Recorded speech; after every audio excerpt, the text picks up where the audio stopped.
The main theme was this yearning for connection. When I quizzed them on why they decided to join the group and then why they stayed, it was usually, I have a shared interest and so I want to do a battle reenactment, or I find it liberating being naked. So there is something typically that leads them to this group, but what keeps them there is that connection.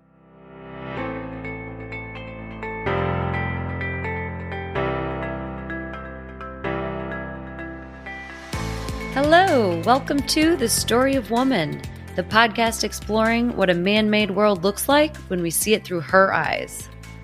Woman's perspective is missing from our understanding of the world. This podcast is on a mission to change that.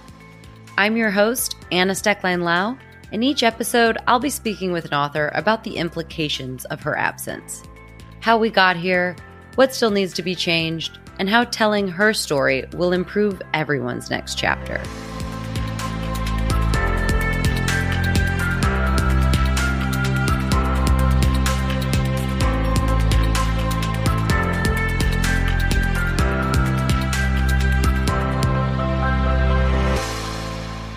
Hello, friends. Welcome, and thanks for being here.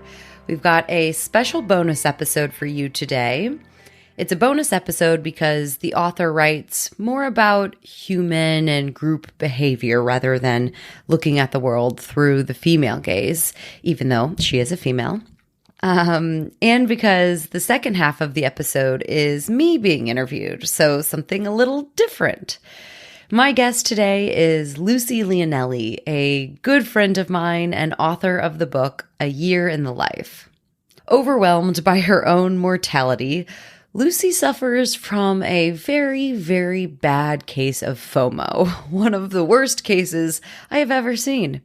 And you might think I'm exaggerating, but do you know anyone that has quit their job and spent an entire year living with a bunch of different groups of people just to see what they are all about in case they're missing out on something?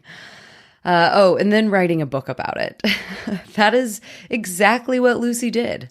In an attempt to uncover the most authentic version of herself and to make sure that she wasn't missing out on any experiences or identities that she hadn't tried out yet, she lived with 26 very different British subcultures and learned a lot about herself, the world, and what it means to be human. You know, these groups that she lived with were all seemingly incredibly different, but she is so great at finding the thread that runs through all these groups and demonstrating how we are all way more alike than we are different, and how we all ultimately just want community and connection and to feel like we belong.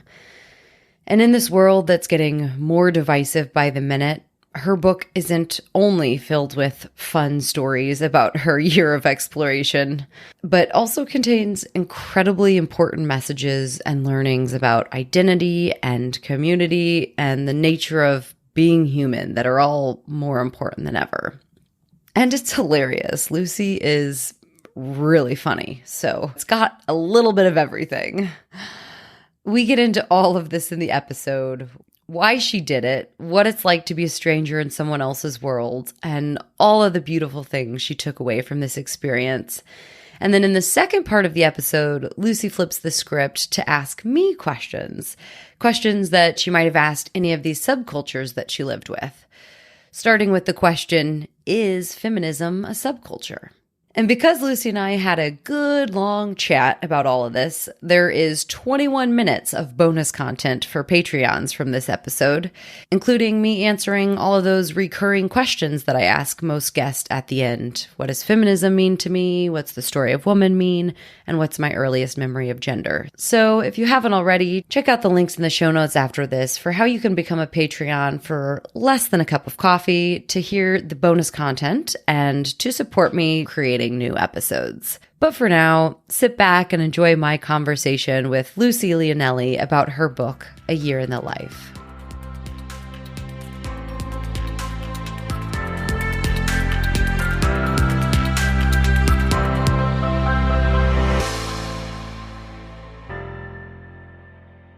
Hi, Lucy. Welcome. Thank you so much for being here today. I can't wait to chat with you. Great to be here. Thanks so much for having me, Anna. Yeah. So to start, I don't usually ask people about their writing process and how they got the idea for the books that they've written, but yours is particularly unique. So I wanted to start by having you tell us about your book and what led you to want to write it. Sure. So the book is a very kind of personal journey. So I was at the time living a very corporate life, enjoying it, but feeling a little bit blinkered within that world. As in, I always growing up had a whole bunch of different hobbies and spent time with lots of different types of people. And then coming into the corporate world, it was a little bit more homogenous, and it was just a sort of cycle of, I appreciate this is a very entitled thing to say, but like skiing holidays in the winter and then summer holidays and then dinner parties with friends, and which was enjoyable, but I was missing out on something out there, something different, something non-mainstream. And probably that combined with some kind of third life crisis. So I actually went on a silent meditation retreat and spent that time thinking, okay, what have I enjoyed most about the last 12 months? And there was a time that came to mind. A friend and I were playing Date the Alphabet, which is where you take it in turns, arranging different dates for each other. And A was art. We did a life drawing class. B was bell ringing. And for bell ringing, we approached this group of bell ringers and said, hey, can we come up and ring with you? And for American listeners, this is typically every church in the UK has a bell tower and has a group of people that go up and will ring those bells. And they are a real tight community. So we walked into this world, kind of unknowing, not knowing what to expect. They were hugely welcoming. They were a really tight group of friends and family. Some of them have been ringing for generations. And they invited us in, gave us a cup of tea, and showed us their world. And we really kind of lifted the lid on a subculture. And I remember going home that night and feeling like I had like electricity in my veins, just being so excited about discovering this new world that I had no idea existed and how welcoming they were to me. And then I thought, okay, I want to do this for a year. So my plan was the plan evolved over time, but it was to go out there and explore all of these different worlds. I wanted to give it a bit of a construct. So I decided to do A through Z, as we did before in the Dating the Alphabet. And for each letter, I wanted to spend a week of my time completely immersing myself in that subculture. So understanding what it meant to be a part of that world, getting involved in all of their various different activities, rituals, customs, and then spending a week after that writing about it. And beautifully, there are 26 letters in the alphabet and 52 weeks in a year. So I got to live with each group for 1 week and then write about them for 1 week and work my way through the alphabet in 12 months. I think that is just one of the most fascinating stories. And you write about that in the introduction to your book. And I know I came away from this with a whole list of things that I wanted to do. Go to a circus, go to a dog show, do a battle reenactment for sure. But it was just so inspiring to see, because I feel that pull as well. And I think a lot of us feel that pull, but a lot of us don't ever do anything about it. So I think that that's great that you didn't just do something about it, but you went all in on it. So can you define for us what exactly is a subculture? Yes, it's a little difficult to define. I think we all have a vague idea of what it means, but I spent a lot of time researching, okay, what does the English dictionary say about this word? And it's really a group of people that have something in common. That was the very loose definition of it. It's typically non-mainstream. So non-mainstream groups of people that share something, be that a passion, a lifestyle, a spirituality. There are also different nuances of language that's used in that community, sometimes wardrobe. It can also be loosely defined as perhaps a tribe, just a group of people that come together and share something. Love it. And just so everyone gets an idea of the types of communities that Lucy lived in for this year, I'm just going to quickly breeze through the alphabet of who you lived with. So we had aristocrats, battle reenactors, circus, dog showing, Essex, fox hunters, goths, hillbaggers, intentional communities, Jack Duckworth, the Kabbalah Center, LARPers, Morris dancers, naturists or nudists for our American listeners. That was one of my favorite chapters. Otherkin, pagans, drag queens, racing, SF superfans, which SF doesn't stand for sci-fi. What does it stand for? It does, yeah. Oh, it does. Speculative fiction or science fiction, yeah. Speculative, so like Game of Thrones, yeah, Lord of the Rings. Train spotters, UFOologists, vampires, Wiccans, extreme sports, yogis, and the zeitgeist movement. So a wide variety of communities that you explored there. Did you have a favorite? Oh, it's a tricky one. Yeah. Yes, I did have a favorite. Who am I kidding? Yes, it was LARPing. It was which one?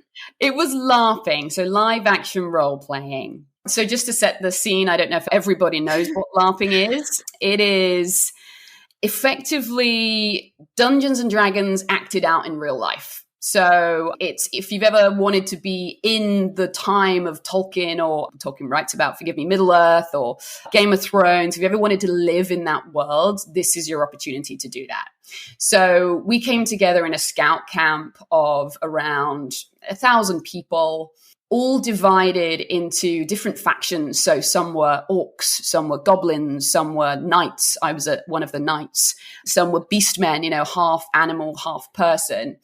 And we were all actually assigned our own characters. So you can pick from your characters. You can be somebody that is very different to your own personality, for example. So if you are someone who is typically very introverted and perhaps a little kind of cautious in environments, you could play somebody that's a barbarian, just has all the confidence in the world and is kind of outrageous in the way that he or her shows up. So we pick these characters, and then you go out there, and over the course of the weekend, the plot unfolds. So you can get involved in rituals, you can get involved in big battles, and people have foam swords, and they are actually very realistic. There's a whole industry around this too that create all of these weapons, bow and arrows, things like that. There's all sorts of politicking that happens. There are various different levels within all of the factions. So you have kings and queens, and they might need to be introduced to these other factions. So you go along to their tent, and somebody's cooking a pig on a spit, and you go there and you have mead, and there are taverns, and you have minstrels that walk around the paths playing instruments and singing. And it really is just like being in another world. It's pure escapism and adult play, something that we don't really do as grown-ups, right? It feels ridiculous, and I was super uncomfortable. It's like the geekiest thing ever. But the thing I loved about it is it really shines a light on how made up everything is in the real world anyway. And I know this is talked about in another of your podcasts, but is all the constructs, all the societal constructs, and this is true for gender, right? Very true for gender, but also just true for the world. So within LARPing, you pick a character, and then you are, okay, I'm going to be this type of personality. This is going to be my physical representation, called a phys rep. So, I'm going to have elf ears, for example. I'm going to wear this kind of cape. This is how I'm going to show up as this person. And you're then kind of fixed into that character for the weekend. But also with all these hierarchies, like I was genuinely really nervous around like the more senior ranking people. Like I was too scared to go up and talk to the king.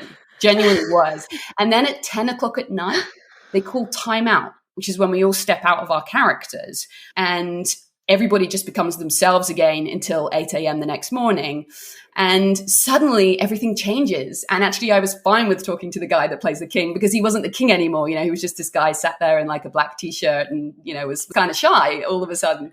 So it's this just puts a mirror up to society and makes you realize that actually all of these things that kind of we internalize and we hold so dear and they give us all of this anxiety in the real world are just man-made. And there's a real joy that brought me. Wow. Yeah, that's fascinating. That's so true. I want to get into all of that, of what you've learned, because not everyone pretty much no one goes around and lives with as many different groups as you've already lived with, explores as many different perspectives as you have. So I can only imagine the learnings that you've taken away from that. I mean, that's one thing that I really liked about your book. You not only are a great storyteller and really took us into those different subcultures, but you were able to draw parallels and connections and pull out the deeper learnings from it all. So I want to start with, you started in the beginning talking about your kind of childhood and upbringing and even into your adult life of how you like to collect different versions of yourself. So can you tell us what exactly you mean by that? Yes. So the book has had many titles in its time. And one of the titles that stuck around for quite a while was FOMO. So fear of missing out. And that is something that plagues my everyday. So I give an example in the book of going to Glastonbury Festival, which is a huge music festival in the UK. And I guess an equivalent of sorts in the US would be Burning Man, but it's very experiential. So you have all these different stages that play music, but you also have a place you can go to learn circus skills, a place where there's spoken word poetry, a place where you can go and meditate. There is a kind of a mini Stonehenge where you can go and sit up and spend time with pagans and all these various sorts of things happening. And I remember when I went to that festival just being so overwhelmed by all of the different options, like all the different places I wanted to be. And to the extent that I spent the whole weekend running from one place to the other, just like desperate not to miss out on all of these things, because my weekend was short. And I guess a macrocosm of that is that our time on the earth is short, right? And so we only get to experience a kind of very small and narrow portion of the world. And so as a kid growing up, I was very much trying on different versions of myself. I know this sounds crazy, but like I was trying to find my own identity. I think that is part of the human condition, is we spend our lives going through trying to better define who we are. And as a result, we settle into different labels and settle into different groups. And I think that's part of us wanting to find community in the kind of tribal, bee-like aspect of humanity and the human condition, is we really want to settle into what that identity is. But I didn't want to do that until I tried all the various different identities out there. So I was, a goth for like a few months, very short phases.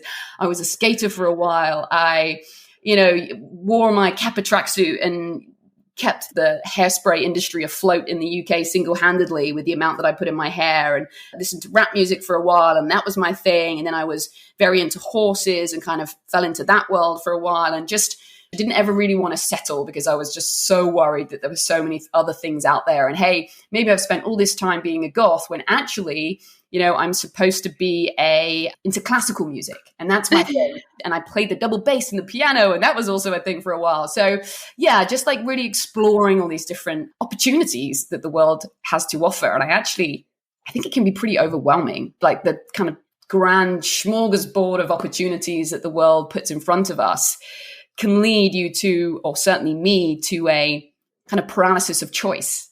Like, what do I want to be? What do I want to pick of all of these options? So yeah, that's what I meant by trying on different versions of myself. So I kind of fought that, and I'd fallen into this version of I call myself the bespoke suited capitalist, right? In this very, very corporate world. I'd been there for like 8 years at the time. And that's part of what prompted me to write the book, was to try on, I'm like, okay, I need to go and try on all these different versions. Maybe I'm actually a nudist and I just hadn't realized. And are you? I don't think I am. I'm fine with it. I'm much more comfortable with it now. I will say that. And I learned a ton from that experience.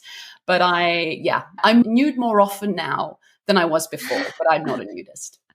But you tried it out. That's what I love about your story too, is I'm curious what you think, because I certainly have my opinion on it. But do you think that most people were so quick to pick one identity and stick with it? And we feel like we're kind of tied to that identity for life. Like, at least in your younger years, you even recognized that there were others out there and you had this FOMO about them. Whereas I think so often that we pick an identity and we feel like we have to stick with it for life. And society might even kind of force people to do that, So if you can I'd be curious to hear your thoughts on that and what you think the value is in exploring all these different versions of ourselves.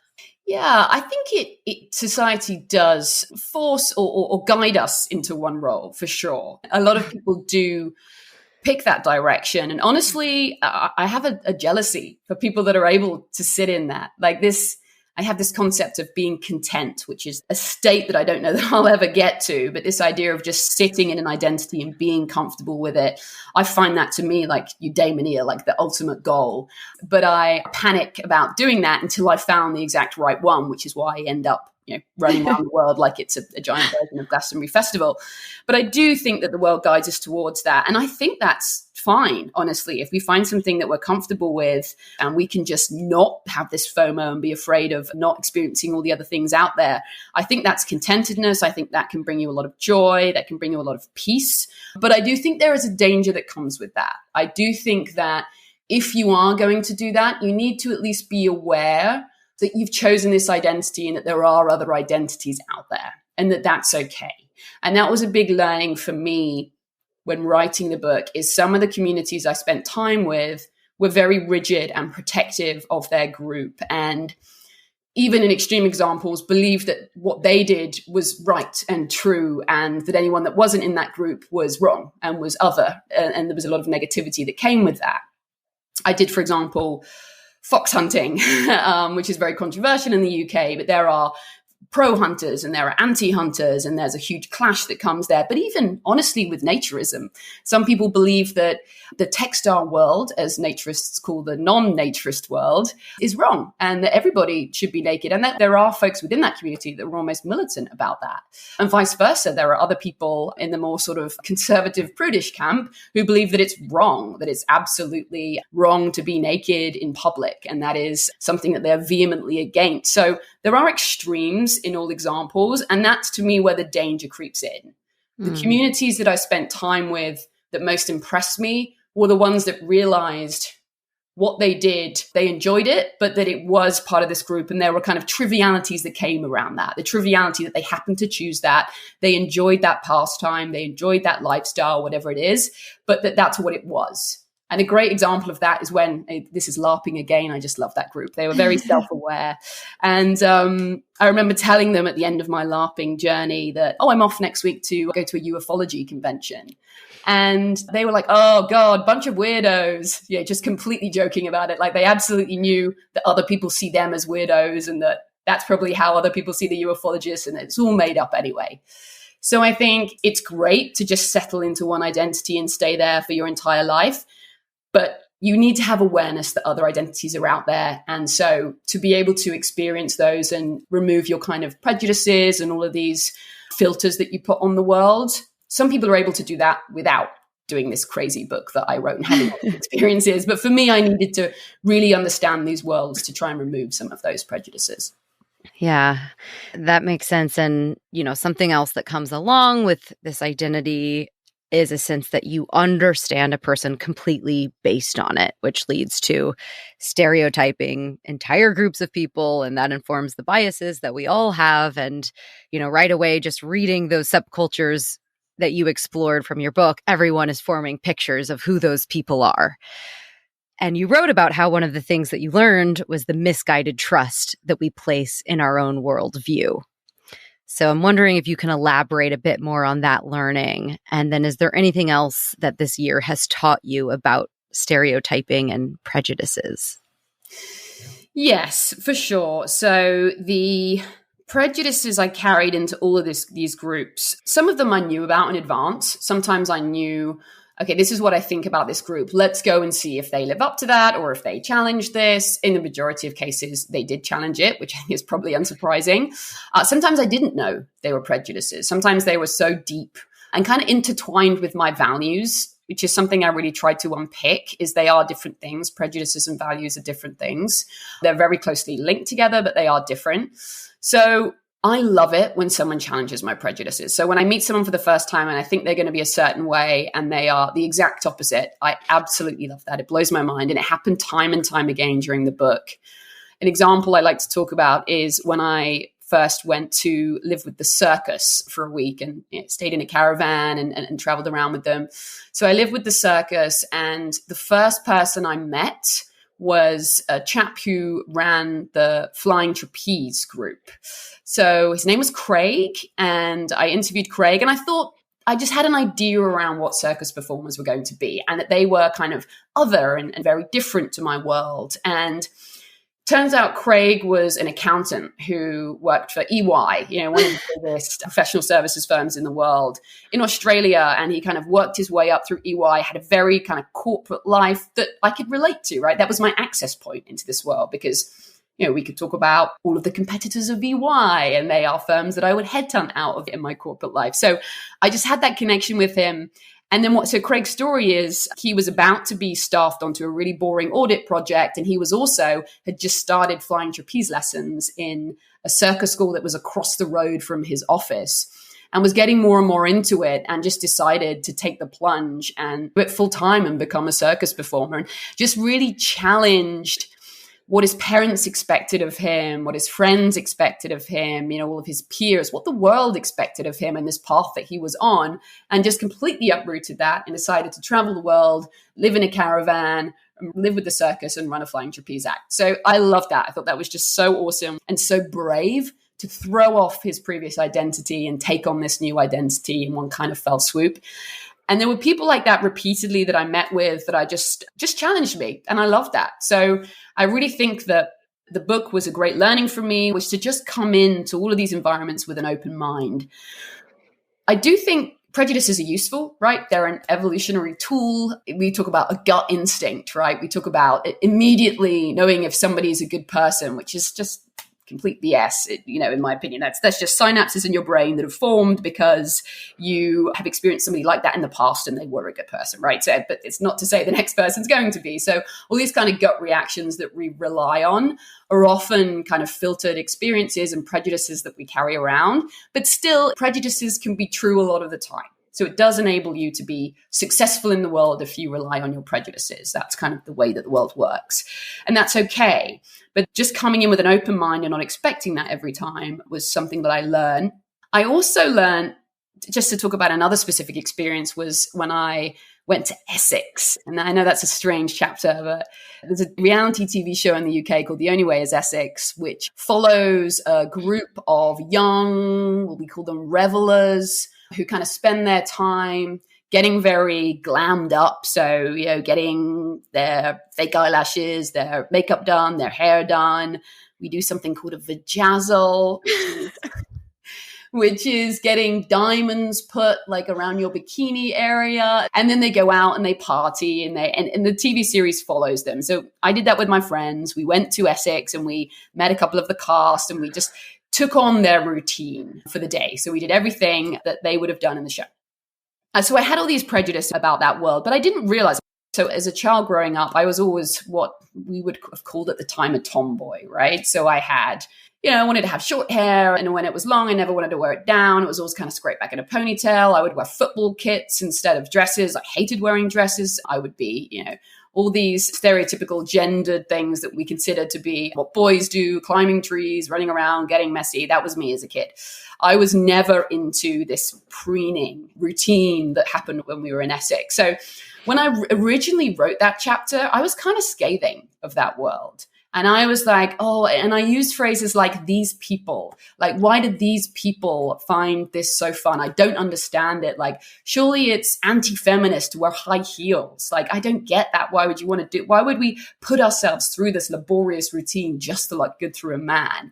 And I made it this thing that was me versus them, and this is other. And then I had a developmental edit of my book. And my editor came back to me and was like, why are you so scathing of these people? And yet you're fine for the battle reenactors to spend hours putting on their costumes, and you're fine for I did drag queens as well. And that was really interesting to you. And the fact that they spent hours putting all this makeup on and getting ready was never a problem for you. And yet people doing this in Essex, for some reason, you had this real us and them, this real like prejudiced view of it. And it was such a like aha moment for me that actually I'd let my values or what I don't like doing get in the way of judging people. And it was a real moment for me of, okay, I thought I wasn't carrying any prejudices and I was being open-minded when I went into this world, but I had all this baggage that I brought with me and I was kind of rude. So I went back and just put that lens on it when I rewrote that chapter. So yeah, it was just a real learning experience for me, is however much you think you're being open-minded, you're still carrying around all this stuff that society's told you.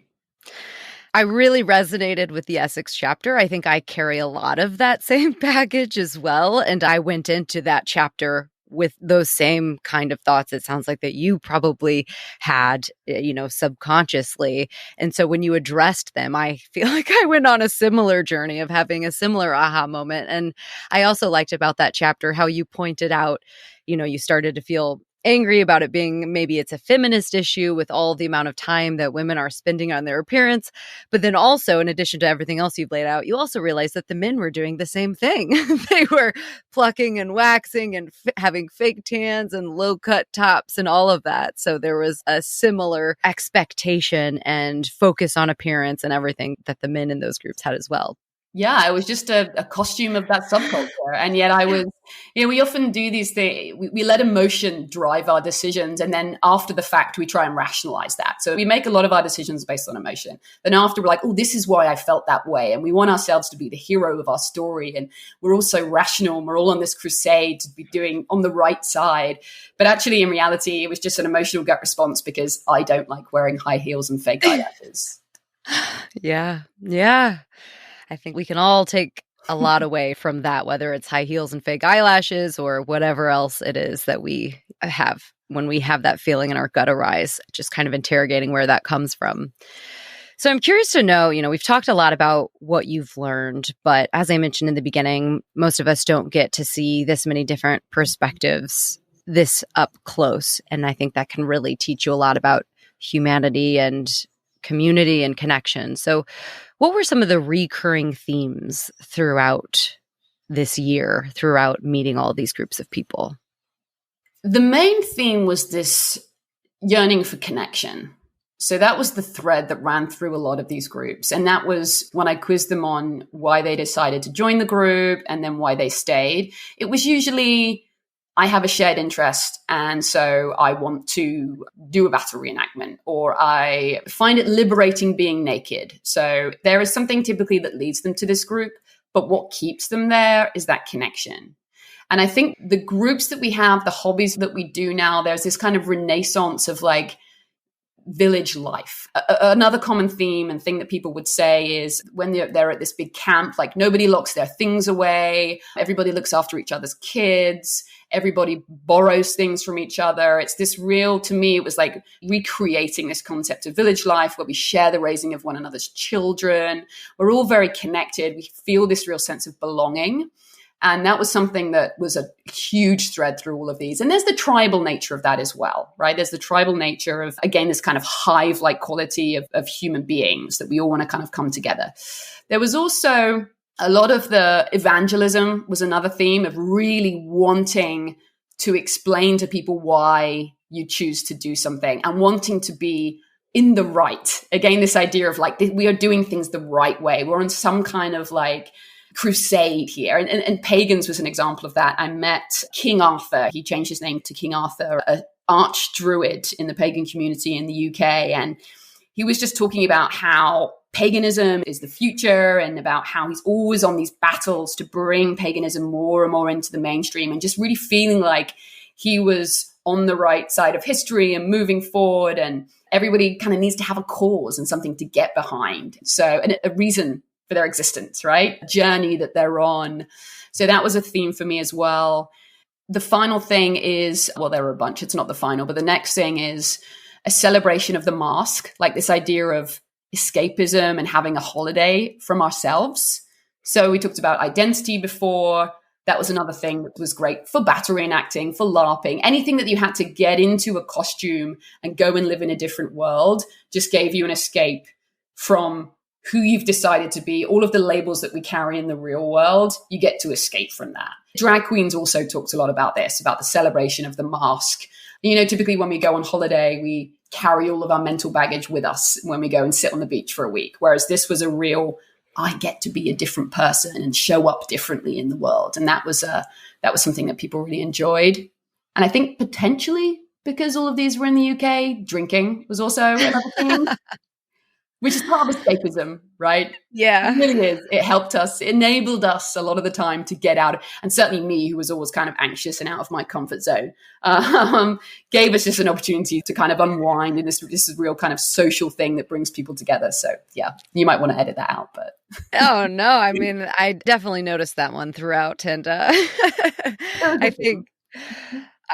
think, yeah, all of those definitely stuck out to me. And, you drew them out specifically, but I really liked the idea of that it didn't really matter as much what hobby or activity. And, as adults, it is a lot of times harder to find friends, to find your community when you don't have school or, maybe if you're not a part of a religion, whatever it is, there needs to be some kind of like pillar that brings you in and draws you together. And to read a sentence from your book that really pulls that picture. You might join a choir because you like to sing, join a Morris side because you like to dance, or join a naturist society because you like to get your boobs out. But what keeps you there? The knowledge that someone has your back, that they look out for you, that you are part of something. And I think that is fundamental to what it means to be human. That's what we're all looking and striving for. And these communities provide that, and the escapism, which is something that we're also always looking for, whether that be in booze, as you mentioned, or movies or books. But with this, you get that escapism with the community tied in as well. So I think it's beautiful, and it makes me want to start to interrogate my own life and see what communities am I a part of and see all the value that they give to me. So kind of a big question here, and you may have already answered it with all your other learnings, but what did you learn about what it means to be human? A book I read recently, The Righteous Mind, which I highly recommend, talks about human beings as being 90% chimp and 10% bee. So this idea that we are mentally almost advancing quicker than our physiology can cope with, and some of the kind of urges and tendencies and things that our physiology tends to lean towards. And then this 10% B idea, which is around this hive mentality of coming together and the kind of euphoria you feel when you're part of, the crowd that's singing along to the music when you're at a big stadium or at a concert, or you're chanting your football team's name with thousands of people, or you're at a rave, or you're at just somewhere where there's this big group of people. And really we've, course, during the pandemic, not had as much of a chance to do that. Actually, a real moment for me was the clapping for the NHS for the first time. I was in the UK at the time, and we were all standing outside of our houses, and nobody knew if anybody else was going to go out and do it. And then you could just hear this ripple of applause going around, for miles and miles and miles, and crescendoing. And I cried, like goosebumps everywhere. It was this most moving moment of like everyone coming together for this one thing. And we'd all been so isolated in our houses. This was like 2 weeks into the first big lockdown in the UK. And all of a sudden we were part of something again, and the like relief and euphoria that came with that. So I do think that this human urge to connect is what runs through everything. That's what it means to be human to me. So this human urge to connect is what we all have in common. And you end the book talking about how we are actually all connected, which is what I want to talk about next. To read another line, you write, "What I do know is that there is more that makes us similar than different, more that connects us than separates us, despite our all too often obsessive focus on the latter." So can you tell us a bit more about that? How do you see us all being connected? I think through these threads, I think there are always things that connect us, and that would surprise people. And sometimes some communities didn't like that they were going to be sharing a book with people that they deemed to be very different to them, but actually there were a ton of similarities. The celebration of the mask, the drag queens and the battle reenactors, they're not necessarily two groups of people that would come together, but there is a huge shared similarity there. This idea of transformative practice. Yogis believe that you transform yourself by doing yoga, physically, but also more importantly for yogic practice, mentally. And so do the extreme sports folks. Like I interviewed the guy who brought parkour to the UK and had a lesson with him. And I expected him to be this kind of daredevil, adrenaline junkie, but actually he was hugely thoughtful, meditative, is all about transformative practice. So you are a different person when you've completed this than you were before. And so there are these threads, and even if you don't think you are the same, there are goths that, love a particular TV show that perhaps the zeitgeist political activists also love, or there are, pro-fox hunting people that love Italian food and anti-fox hunting people that love Italian food. Like, there are just all of these things that connect us. And I think people would be surprised sometimes about these threads. So what I love to do, and what I often in corporate settings, you're asked as an icebreaker question, you're asked about your superpower. And for me, my superpower is finding those connections. So when I'm in a room, I love hearing that somebody sings a cappella that I speak to. And then, an hour later, I meet somebody else that also sings in a choir. And I'm like, oh my God, you have to meet this person over there. And I run over and I connect them. And they're kind of awkward. Like, why am I talking to you? You're wearing completely different clothes to me. We're in different level of seniority. We're in different industries. And then they kind of realize, and they get talking about a cappella. And all of a sudden they have this human connection. So I love to do that. I love to find those threads that connect people. And I had a launch party of the book in London, and I invited all the characters from the books. And one of the most satisfying things to me about that experience was finding, Oriole, the aristocrat, talking to Jimmy, the LARPer, and Paul, the naturist, and having a conversation about something like Peaky Blinders or something, just finding those things to connect about and finding that joy and laughing together. And yeah, to me, that's what connection is all about. And that was what I learned. It was definitely heightened for me. It was a heightened learning for me in writing the book. I think that's absolutely beautiful. And the world could use a lot more of that, and for us to all realize that connection. Because as you say, we all too often focus on what makes us different rather than the fact that we're all human and we all want the same things, even if that looks a little bit different. So you really pulled that out beautifully throughout the book. So I've got to ask, can you finally commit yourself to one version of yourself? And did you cure your FOMO? Absolutely not. Thought that might be the answer. No, I just learned that I became okay with it. I think that's what I learned, is it's okay to want to carry on having all of these experiences and continue trying on different identities to see how you feel. And it's just part of who I am and part of my value system that I really enjoy doing that. So there was progress, but no, I think I have more hobbies now than I did before I wrote the book. All right. And just for some questions that I ask every guest at the end, what does feminism mean to you? To me, feminism is equality. It's the default. It blows my mind that there's anything other than feminism. It's just the way that the world should be. 100%. And what is one of your earliest memories of gender? You've given us a little bit of insight into your childhood already, but is there a time that you remember when you kind of realized that the world didn't treat girls and boys the same? I think probably being called a tomboy made me realize that, okay, there is this, that gender exists, but actually it was embraced by my parents, and I never really had any pushback against that, and was also allowed to kind of explore my gender identity.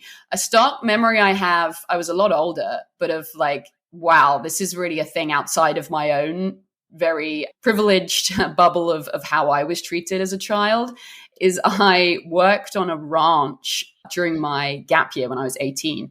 And I showed up to this ranch, which was in the outback, called a cattle station in the middle of nowhere, 33,000 acre ranch. And there were 25 cowboys working on the ranch, and I was the only female there. And I rocked up, and they hadn't seen a woman for a very long time. And so what they did, first thing, oh, a Sheila. And they're okay. They lined up, 5 of them, took a seat, gave me a pair of scissors, and said, "We haven't had a haircut in 6 months." So my first job when I joined, even though I went there to muster cattle and ride horses and, castrate cows and all this kind of stuff, my first job when I got there was I had to cut the hair of 5 cowboys. Did you even know how to cut hair? No idea. I just hacked away with the scissors. It was awful. They surprisingly seemed to be pretty pleased with them, but that was the role of a woman. Wow. Wonderful. And last one, what is the story of woman to you? To me, the story of woman is a story of overcoming. For me, throughout my life, there are things I've had to overcome physically and mentally. And for every time I have had to overcome, it's made me, more beaten up, but a little wiser, a little braver, a little stronger. And I hope that that's also the story of women, is we'll continue to evolve and overcome. And this kind of ideal end state for me is obviously equality, perfect equality, and for us to be wiser and stronger and braver as a result of having to get there. Love it. Thank you so much, Lucy. Anna, I would love to talk a little about you, if that's okay. I am so interested in the worlds that you have experienced over the last few months of building out this podcast and the people that you've met with. And if I can ask you, I'm really curious about what you've learned and whether or not, I suppose my first question, there are potential subcultures at play here. This world of podcasting and your revolution there, I'm sure that absolutely is a world in itself, but also feminism. Is feminism a subculture?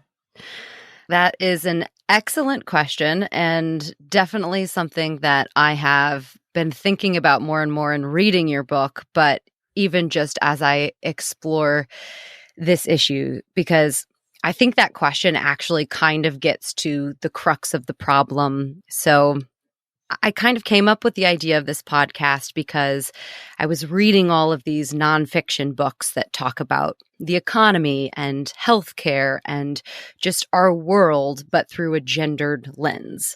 And everything that I was reading is, it is history, it is the economy, it is something that affects all of us. And yet it felt so unknown to the mainstream. It felt so kind of othered that these are women's issues. And I just couldn't wrap my head around how, first of all, I felt like I didn't know any of this, but then also how I felt like society at large didn't know any of this. And of course, that's a big conversation point within feminist communities, is how women tend to get othered.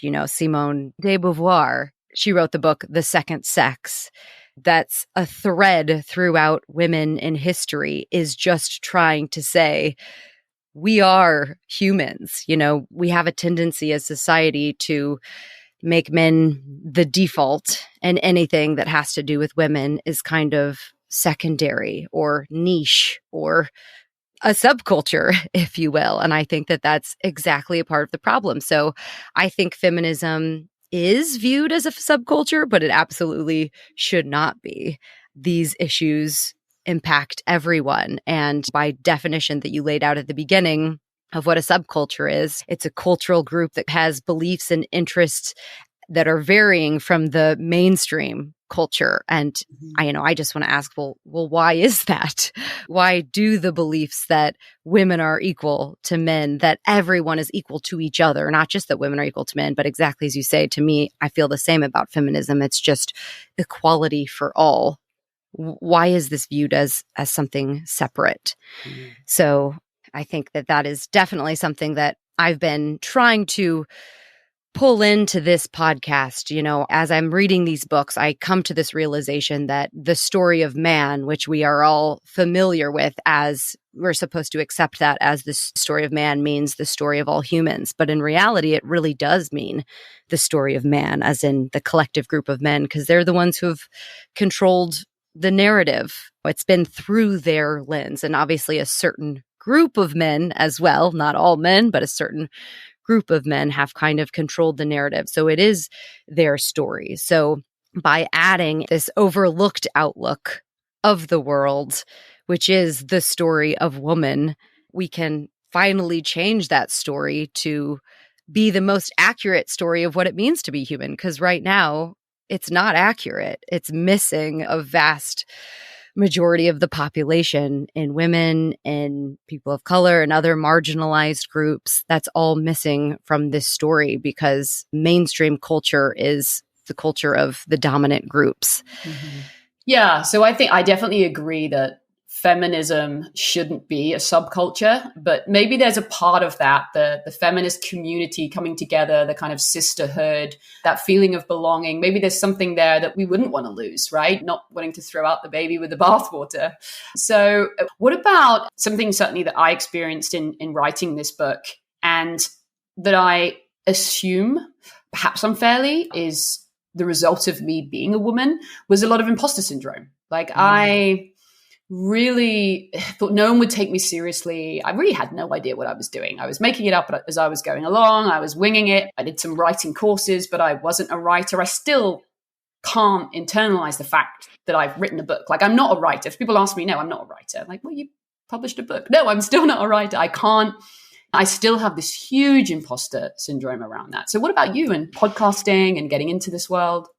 I'm so glad that you asked that question because it has been absolutely massive. And it's interesting because I have had so many ideas in my life, things that I want to do, identities that I want to explore, perhaps, ideas for whatever it might be. And most of the time, I don't pursue them. I don't do them. They're just ideas that kind of come in my brain and then leave at some point.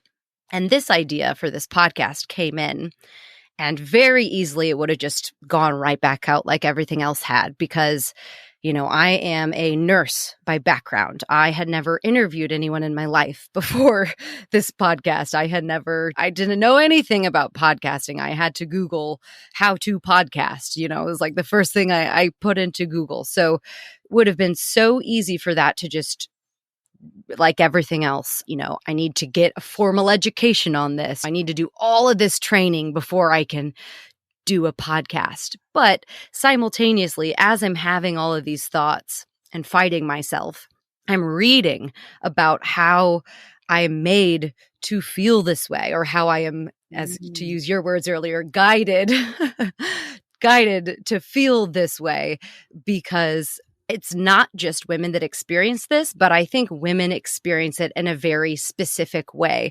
Marianne Sieghart, who wrote The Authority Gap, I really liked the story that she told about imposter syndrome and how she experiences it versus how her husband experiences it. She said, for most women, our imposter syndrome is, oh, I'm in this situation. I'm writing this book. I'm doing this podcast. Who am I? I'm not qualified. Like, I need to get this training. I need to do X, Y, and Z before I can do something like this because I am not the person for this.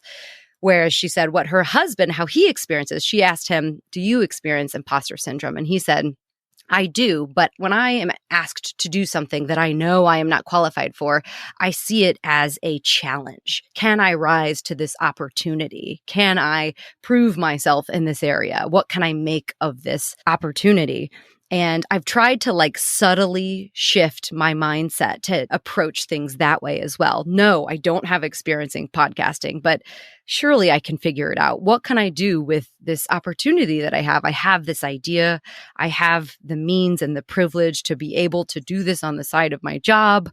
What can I do with that opportunity? So I think learning about imposter syndrome, why as women, more often than not, we feel this way. We are taught to constantly doubt ourselves, to need to validate and prove our worthiness time and time again, really helped me to overcome it. And I think that lesson can kind of be applied to so many different areas as a woman or just as a person, that whatever you're experiencing, the more you kind of learn about it, the easier it is to overcome. So absolutely, I felt that. And the last thing I'll just say on that point is a big takeaway and learning I've had through this all is that, yes, 99% of the population could have also created a podcast where they interview people who have written books around women and gender. It's not that I am the only person that could do this, but I have a unique perspective that no one else in the world has. You have a unique perspective, Lucy, that no one else in the world has and no one ever will have. So we all have something unique with the accumulation of all of our experiences and perspectives and who we are, that we have something truly unique to offer to the world, no matter what it is that we choose to do. So I think keeping that in mind has been really helpful as well.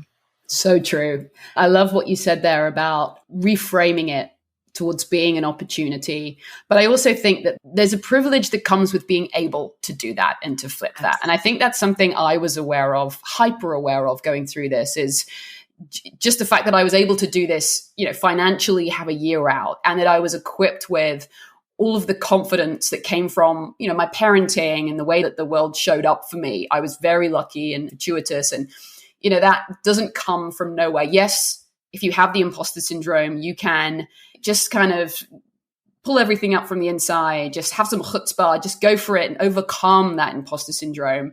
But that's all the result of luck, partly your personality, of course. But the fact that I was enabled with the confidence to do that is just very privileged. So that's why I think feminism is just so necessary and such an important movement, because there are going to be people out there that are, don't have that have had very troubled upbringings, that the world has just been very, very tough on from the beginning, that don't have that confidence to step outside of that, or even to try on other worldviews, or to see what it's like to go into a different kind of environment, to read something that, their parents or their friends or their peers wouldn't necessarily find the right, to go to a different source of information, to go to Fox News instead of the New York Times. Like, having the confidence to do that comes from the way that the world shows up for you. So that's why creating this kind of equality of opportunity and freedom and everything that the movement is striving towards is so important, because we have to, as very privileged people, use that privilege to be the pioneers of this and lead from the front. I couldn't agree more. I think that is spot on. There are people who are going to be worrying for most of their life about the next meal and how they're going to get that. And they're not going to be worrying about imposter syndrome because they're just trying to feed their children. And I think that's something I keep in mind as well, because imposter syndrome, even getting into feminism, because I was raised in a community and a time period where feminism, is kind of a dirty word, and, thinking, well, who am I to speak up on these issues when I'm a white middle-class woman? We have come so far as women. What are you complaining about, kind of thing? But I keep in mind that this is absolutely why I'm doing it. It's not just for myself. Yes, there are things that I have experienced personally that are just teeny tiny compared to what other women in the world experience. But exactly as you say, to be the pioneers, to be the voice, to be the representatives of women everywhere is definitely something that also helps me to kind of overcome that. Well, what are you complaining about? That does pop up on occasion in my ear. For sure. So if we're saying that feminism is probably a subculture by my definition right now, but that it shouldn't be a subculture, what about within feminism? I would imagine that there are lots of different, almost subcultures within that world. Yes, there's two main points that I want to draw out. One is that there are so many types of feminism, and that is a great and beautiful thing, because there are so many different types of women. We are not a monolith, so everyone comes with their different backgrounds and cultures and communities and different things that their specific community is fighting for, is striving for. So that will always exist and needs to. But I think where the problem arises with these different subcultures within feminism is kind of what we were talking about before, the tribalism, the oppression Olympics, if you will, the centering especially of one type of feminism, which is the mainstream feminism, which is white feminism that doesn't aspire to change the system, but just wants women, specifically white middle-class women, to be able to climb the corporate ladder and have their feminist AF t-shirts and mugs. I interviewed Koa Beck, who wrote the book called White Feminism, and she gets into this beautifully, and how we have a tendency to see that as the default feminism and everything else as kind of a distraction, when the reality is there needs to be all of these different types of feminisms. And, in my opinion, if it's not intersectional feminism, it's not feminism at all. So these different subcultures exist, but there is a challenge with getting everybody within the community, specifically those that ascribe to white feminism, to recognize the other ones, to decenter themselves and welcome all of the different types of feminisms that exist. Because throughout all of history, white feminism has been the mainstream feminism. And that's for a variety of reasons that we don't have time to get into now. But I think actually perhaps bringing to light the fact that there are all these different types of feminisms and different subcultures within the subculture, if you will, is something that mainstream feminism has not done enough and should strive to do more of. So yes, it exists. And I think we needed to bring it to light more and make sure that everyone is included. Love it. I do want to ask you one more question, which you can cut out, but I'm really... Okay. Have you considered bringing somebody onto the podcast that's outside of this subculture? So somebody who perhaps is even vehemently in the other direction, like a Jordan Peterson or... Oh, I have thought about it. I guess for me, I feel like Jordan Peterson has a platform. Like, these anti-women views have their space and kind of always have. Whereas what I'm trying to create is the space and the voices that have been overlooked and marginalized and othered and everything that I've said. So that's absolutely the focus that I want to have. However, I can absolutely devil's advocate myself, and I see the value in, as we've been talking about, there's so much value in making sure you expose yourself to different perspectives and experiences outside your own. I don't want to create an echo chamber here. So I definitely see value in doing that. I think I would just have to come up with a clever enough way to perhaps have them discuss without just amplifying their messages that I don't agree with. Great answer. Yeah. Not giving them more of a platform. And what is your mission with this podcast? Your mission is to give voice to those that perhaps would have less of a voice otherwise. But there is this, just thinking about my book and, what I see as my mission is the world is... There's never been more disparity in the world. I live in the US. Politics here is just this complete dichotomy. There's no middle ground. And one of the other learnings for me in writing the book was human beings don't like to be in the gray. We don't like to sit in this. We like to have a strong opinion. We like to, like I said before, think we're on the right side of history. And we like to sometimes let emotions guide us and facts follow up and all of these things. We're imperfect. Human beings are imperfect. And there's never been more disparity. So I do feel this pull towards trying to at least find something, find that thread, find that connection, find that, perhaps not with someone quite so polarizing. Perhaps there's a gentler version, somebody out there, perhaps just somebody that's not familiar with feminism and probe into their worldview. But there is that point of connection, that point of mutual understanding. That's kind of what to me is almost missing or has been challenged by the post-pandemic world is we would, previously go to a sports game or watch our kids' football game, for example, and you would go out there and you'd meet Bill, who's a Republican, but he's actually really nice. Or Cindy, who does this really weird sport, but actually she's really nice. Or this kind of, but actually. So this kind of finding the human connection, even though you might have different beliefs, belong to a different political group, belong to a different subculture, finding those threads and connecting as human beings enables you to talk about these more. Just enables you to build that trust and build that relationship capital with someone, which then enables that conversation, which is challenging, right? The conversation between political views and that to me will help us progress if we're able to do that.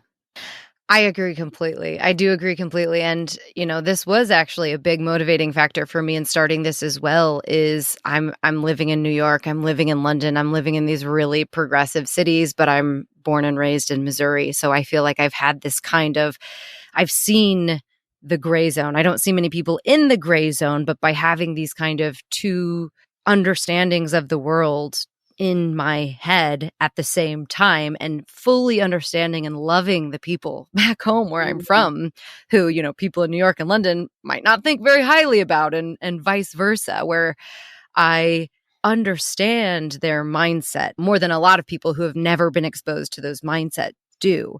And that was definitely one motivating factor in starting this and in recognizing that human thread, exactly as you say, that I'm living in these liberal cities where we're in these echo chambers and we're talking about all of these issues.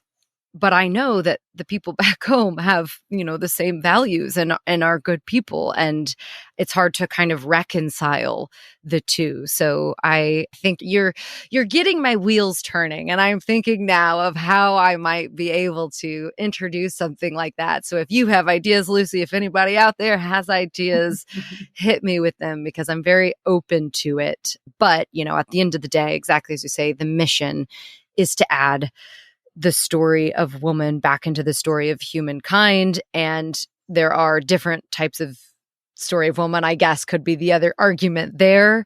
So figuring out how to do that is a challenge. Which is a wonderful mission, and I'm really grateful to be a part of it. So thank you for having me.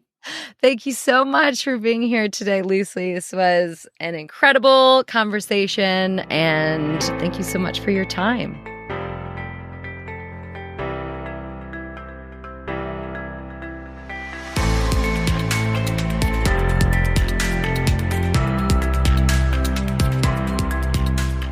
Thanks for listening. The Story of Woman is a one-woman operation, so if you enjoyed this episode, there are a few small things you can do that make a big difference in helping other people find the podcast and allowing me to continue putting out new episodes. You can subscribe, leave a review, share with a friend, follow on socials, become a Patreon for access to bonus interviews and other content, buy me a metaphorical coffee, which helps with production funds, or head to the website and check out the bookstore filled with hundreds of books like this one. If you purchase any book through the links on the website, you support this podcast and local bookstores. So feel free to do all your shopping there. All these options are in the show notes. Anything you can do is appreciated and makes a big difference in elevating women from the footnotes of our story to the main narrative.